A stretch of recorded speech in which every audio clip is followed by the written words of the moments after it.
This is the Mariners POSTCAST, your instant game reaction for the Seattle Mariners. Part of the Locked On Podcast Network, your team every day. The Mariners drop the series to the New York Mets. I tried to do the old reverse jinx, and when I set up the stream, I put lose series like in the 6th inning, just like, hey, maybe they come back and make me look foolish. But no, it did not end up working out that way. Trying. Yeah, no, I just got to do my part, keep the line moving, unselfish at bats. George Kirby was bad. Offense was bad until late. And if everything was going right for the Mariners in the homestand, everything now seems to not be going right on the road trip. So I'm going to kind of get a temperature check here of concern level. I realize it's just 2 series, but still, this team looks a lot different than the team that won 9 out of 10 games at home, Chris Crawford. Yeah, I'm disappointed. First of all, I thought today was really cool. I thought that that they got to play in a game like this is really awesome, and I thought that the vibes from the game were pretty cool. The actual game itself kind of stunk, and it's disappointing, and I keep going back to, like, thank goodness they won at least one game in each series, right? Because the worst thing that's going to happen probably now is you have a 3-6 road trip, and you can't have too many of those, but you can kind of afford that a little bit more when you have the homestand that they did, right? It's still, we can only judge one game at a time, and today wasn't good enough. Like, the starting pitcher was bad today, and you know what? Let's just go into it right now. Let's start with the starter. Just way too much of the plate today. Way too much of the plate. And to say that George Kirby was due for a start like this, and that's not an insult to George Kirby, that's just math, right? Because of how good he has been over the last, 8 starts, he was due for a clunker. It doesn't make it any less frustrating when you see it, but what did he give up? 12 hits today? Most of them were singles. Most of them weren't exactly shellacked, right? Until one was. And I will say this, you probably should have gone and got him before. You probably should have. I don't understand why you don't have a Pizzardo ready there to get that final outs, I just don't understand what you're really going for there. Like, how important is it for him to get through 5 innings for you there, right? Because you do have Pizzardo didn't pitch yesterday. You have some other guys who didn't pitch yesterday. Like, why not go to that? And then you can go to Taylor Saucedo, who, by the way, great job by him. And it was awesome to see Taylor Saucedo pitch so well because he has not been good this year. And Taylor Saucedo is one of the good guys on this team, like one of the good dudes. And it's great to see him have success and to eat up 7 outs, right? Yeah. But George Kirby just wasn't good enough today, and credit to the Mets, but I don't think they were exactly fouling off a ton of tough pitches or anything like that. No. He just didn't have it today, and it's going to happen, but it's disappointing it happened to the level that it happened at. Yeah, this team's going to go as far as its pitching. I know the revamped offense has everyone excited. Sorry, I have something in my eye. I know the revamped offense has everyone excited, but this team is still going to only go as far as the pitching takes it. So when you have starts like this, there's a reason we start with the start every postcast, because that's what results usually start with. Yeah. And you'll have the occasional Luis Castillo's bad, but your offense outslugs the other team and you'll get the win. But more often than not, your results kind of determined by how good your starter is. Sure. Yeah. And, today was just a day where he couldn't get pitches by guys today. There were just too much singles up the middle. And, I will say there were a couple of singles there where I think you have a little bit more range in the middle infield. Yeah. Maybe some of those balls are cut off. Sure. One ball that Julio, I think, would tell you that he should have gotten to, but it was that's pretty tough play, man. That ball was absolutely. That one, the one where he kind of slid. Yeah. That one wasn't so great either, but the one that was really hit hard, and that's kind of what started the scoring, right? Is that line drive into the gap, but he just didn't fool anybody, and on top of that, he issues the 3 walks as well. So. I'm not supposed to talk about fantasy baseball on here technically, but I will say your whip took a hit today with George Kirby. It took a big old hit because I believe 15 base runners and only the 4 strikeouts. But and guess who has George Kirby? Yeah. This guy.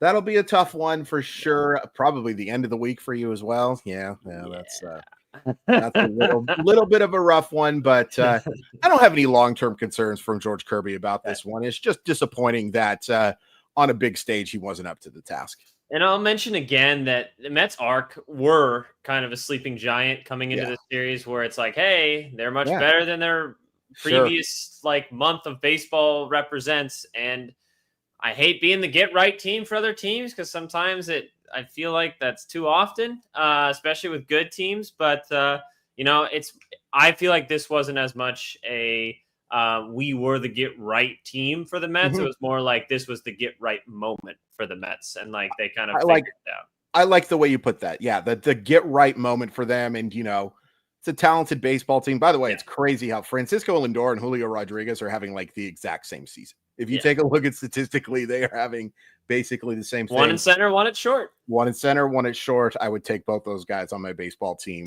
every day of the week. Just real quick on the bullpen, a nice job today by both guys. I thought that Jackson Kowar bounced back really nicely, and I thought that Taylor Sassetto did an excellent job. But when your starter gives up 7, it doesn't really matter how your bullpen pitches. Yeah, we've been seeing a lot of Jackson Kowar lately, and I don't think that's a good thing, because it means you're down in games. Yeah. Silver lining, Houston did lose today as well. So Austin loses as well.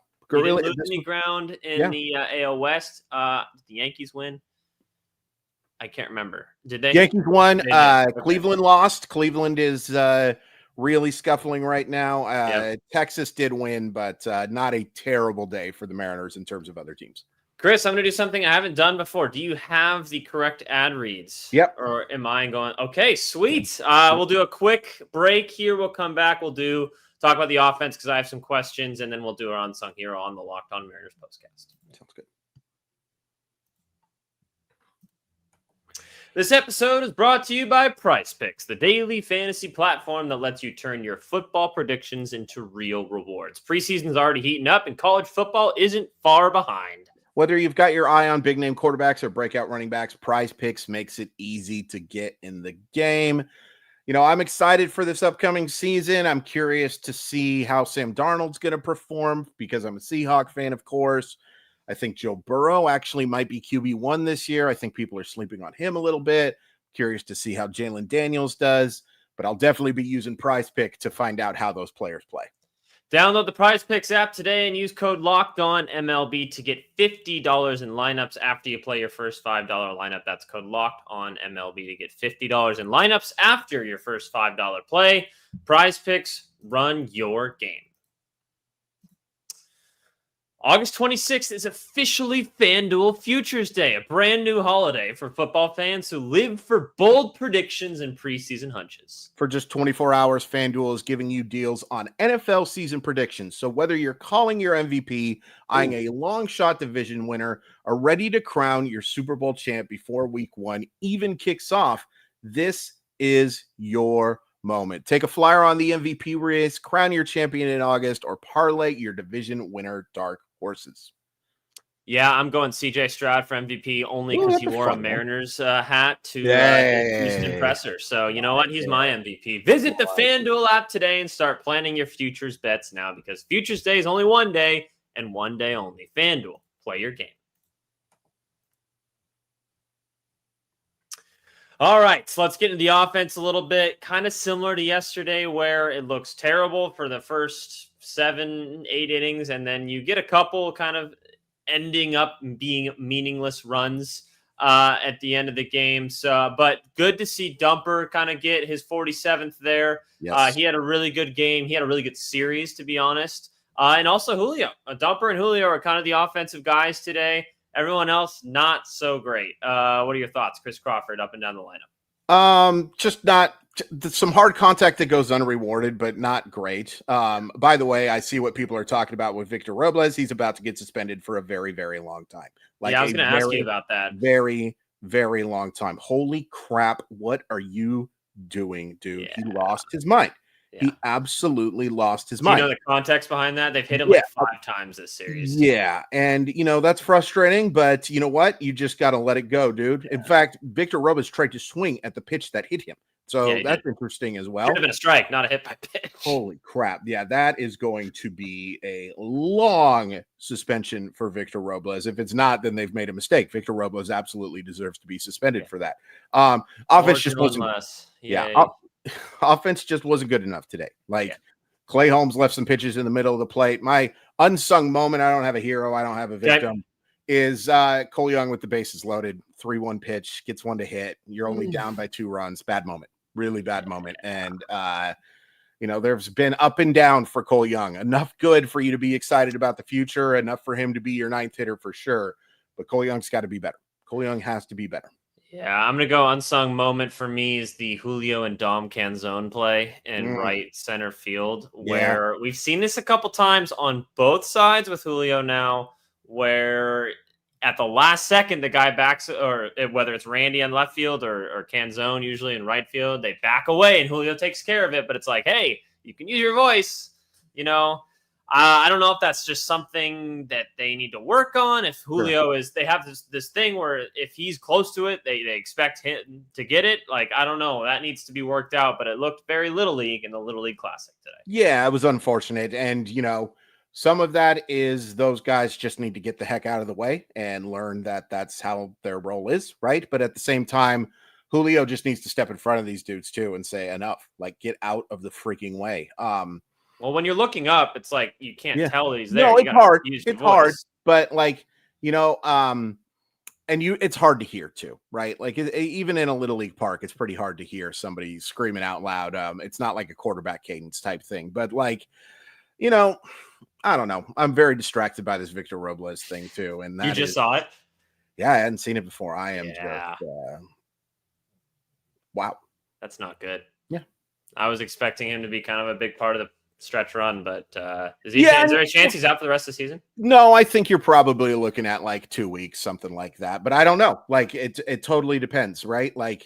You throw your bat at somebody, it's usually going to be a pretty long suspension. So oof.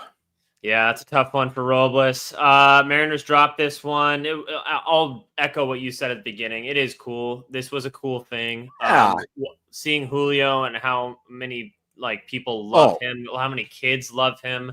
Did you see what happened real quick before the game with Julio? Yeah, sliding down the hill and almost just destroying his knee. Oh my gosh! When that lady, and I hope the lady's okay too, right? I didn't hear anything. I saw her get up and she looked okay in the video, but because I joke the best 2 movies this year have been horror movies, Sinners and Weapons. We almost saw the worst horror movie of the year when Julio got run into by that woman, but it was a cool thing, and I hope they get a chance to do this again, and I hope they play a hell of a lot better than the next time when they get another chance. Mariners face the Phillies starting tomorrow. Yeah. Yes. Tomorrow, 3:45. And guess, I'll just say this. They face 3 straight lefties, so be ready for lots of Mitch Garver and Dylan Moore, ladies. Yeah, and some Solano, I'm assuming, too. By the way, Josh Naylor looks kind of awful right now, and I'm wondering if that has to do with the injury. That's interesting. Maybe it's not the worst thing to get Solano in there, who actually has looked decent the last couple times he's been in the lineup. So, no doubt. Do you want to? I have to leave. I'm just going to say that, throw that out there right now. I have something at 8:00. Really appreciate you guys hanging out with us today. Like the video if you haven't already. Do you have any more to say, Chris Crawford? Because I know there's a lot kind of on people's minds. No. We'll kind of wait. I'm thinking we'll do a little bit of a longer episode to end the road trip, kind of reset everything. All right, we had the 9-1 homestand. Yeah. Hope we'll see what happens at the end of this road trip and kind of reset and see where everything's at that point. Does that sound good to you? Yeah, that's fine. Yeah. The only thing I'll end with is I don't want anybody to be, and you can fan all you want. Yeah. I don't think anyone should be panicked right now. Right. Okay. You won 9 straight before that. This team was not going to go 108-54, right? That isn't what was going to take place. You have to lose games. The good thing is you've avoided that super long losing streak. You've avoided that 6-7 game calamity. Go in 2 of 3 and you have a 4-5 road trip, right? That's not such a horrible thing. No. Now, it means you got to play really well at home, but it's not such a bad thing. Yeah, and honestly, they've been a better team at home lately. So I think that's something we can hopefully expect when they return. Phillies are a tough team, though. So getting 2 out of 3 is going to be a tough ask. Got to score even if you get 1, you just can't get swept. You cannot get swept in this series. Amen. All right. Thanks, guys. Really appreciate it. We'll talk to you guys again tomorrow. Again, apologies for the shorter episode, but we got stuff to do, and it was kind of a simple game today. George Kirby bad.